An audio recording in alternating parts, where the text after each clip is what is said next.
पहलगाम आतंकी हमले को लेकर भारत सरकार की सख्ती के बाद अब पाकिस्तानी नागरिकों को 48 घंटे में भारत छोड़ना होगा और ऐसे में सवाल ये उठता है कि ऐसे में पाकिस्तान से आई सीमा हैदर की वापसी होगी या नहीं। वकील एपी सिंह ने बताया कि सीमा की मर्सी पिटीशन पहले ही दाखिल की जा चुकी है। उनका कहना है कि बेटी ने भारत में जन्म लिया है और सीमा की बेटी भारत की नागरिक है। उन्होंने कहा कि सीमा की नागरिकता की प्रक्रिया अभी जारी है।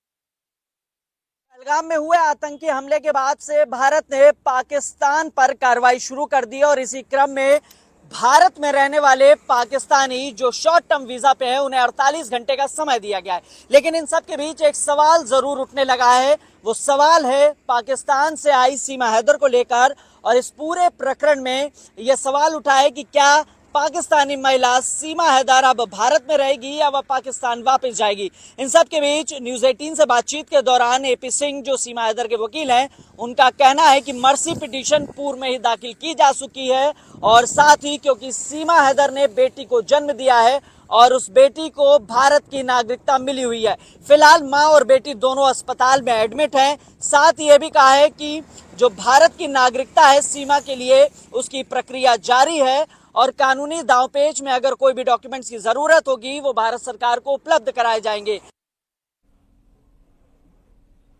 इस वक्त देश भर में लोग गुस्से में हैं। विधानसभा अध्यक्ष सतीश महाना और पूर्व डिप्टी सीएम दिनेश शर्मा ने कहा कि जिन्होंने भी इस घटना को अंजाम दिया है वो बख्शे नहीं जाएंगे। जो धर्म जो सनातन सर्वे भवन्तु सुखिनः का बात करता है, वसुधैव कुटुम्बकम की बात करता है, उसके ऊपर कोई अलगाववादी लोग प्रहार करते हैं तो पीड़ादायक है। तो इस प्रकार के अलगाववादी लोगों के समर्थक भी बहुत सारे देखने को मिले हैं। इस समय आज मैं उस विषय को नहीं लूंगा, लेकिन उनके समर्थक भी देखने को मिले। तो इस प्रकार के समर्थन करने वालों को और अलगाववादियों को समूल नाश करना चाहिए। समूल नाश करने के लिए हमारे देश के नेतृत्व के ऊपर हम सब पाकिस्तान के जो पस्त हुए हौसले रहे हैं वो समय समय पर फिर कुछ उकसाने की घटनाएं करते हैं। लगातार डिनाई कर रहा है कि उसका कोई हाथ नहीं।